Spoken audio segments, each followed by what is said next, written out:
এইমাত্র ঘোষণা, বহু প্রতীক্ষার পর এবার দারুণ সুখবর। মাত্র 634 টাকায় এখন গ্যাসের সিলিন্ডার। মাত্র 634 টাকায় এখন পাবেন গ্যাসের সিলিন্ডার। কিভাবে পাবেন, কোথায় কোথায় পাবেন, কবে থেকে পাবেন, বিস্তারিত জানিয়ে দেবো এই ভিডিওতে। বিস্তারিত জানতে হলে ভিডিওটি অবশ্যই শেষ পর্যন্ত দেখবেন।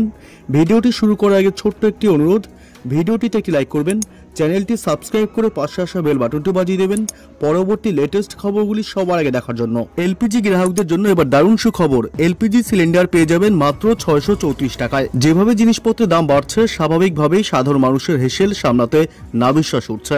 এই পরিস্থিতিতে চিন্তার মধ্যে অন্যতম একটি কারণ হলো গ্যাসের দাম। মুদ্রাস্ফীতির এই যুগে রাষ্ট্রায়ত্ত তেল company Indian oil corporation limited গ্রাহকদের জন্য সস্তায় সিলিন্ডার নিয়ে এসেছে। এই সিলিন্ডারগুলি আপনি অনায়াসেই এক হাতেই তুলতে পারবেন। এটি 14 কেজির সিলিন্ডারের থেকেও হালকা। নাম কম্পোজিট সিলিন্ডার। মাত্র 634 টাকাতেই পাওয়া যাবে একটি এলপিজি সিলিন্ডার। এই ব্যাপারটি অবিশ্বাস্য মনে হয়ে থাকলেও বাস্তবে এটাই সত্যি। গ্রাহকদের জন্য এবার এসে গেল কম্পোজিট সিলিন্ডার, অর্থাৎ নতুন এক ধরনের সিলিন্ডার। অন্যান্য সিলিন্ডার থেকে অনেকটাই হালকা। এই গ্যাস সিলিন্ডারটিতে পাওয়া যাবে অনেক সুবিধা।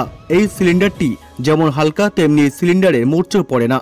সিলিন্ডারের দাম মাত্র 634 টাকা এবং এর ওজন 15 কেজি। মোট গ্যাস থাকে 10 কেজি। এই সিলিন্ডারের ওজন কম হওয়ার জন্য এটি ব্যবহার করতে অনেক সুবিধা। যে সমস্ত পরিবারের লোকজন কম রয়েছে, সেখানে এই ধরনের সিলিন্ডার সবথেকে বেশি কার্যকরী। এই ধরনের সিলিন্ডার অনেকটাই নিরাপদ। এই সিলিন্ডারে যদি আগুন লেগেও যায়, তবে সেটি কোনো রকম বিস্ফোরণের জায়গায় যাবে না, শুধুমাত্র গলে যাবে। বর্তমানে 28টি শহরে এই সিলিন্ডার পাওয়া যাচ্ছে এবং এটি জানা গেছে ইন্ডিয়ান অয়েলের খবর সূত্রে। এই সিলিন্ডারের দাম মাত্র 634 টাকা। কলকাতায় এটি বিক্রি হচ্ছে 652 টাকায়, চেন্নাইতে 645 টাকা, পাটনায় 697 টাকা, গোরক্ষপুরে 677 টাকা, ইন্দোরে 653 টাকা এবং ভোপালে 638 টাকায় বিক্রি হচ্ছে এই সিলিন্ডার।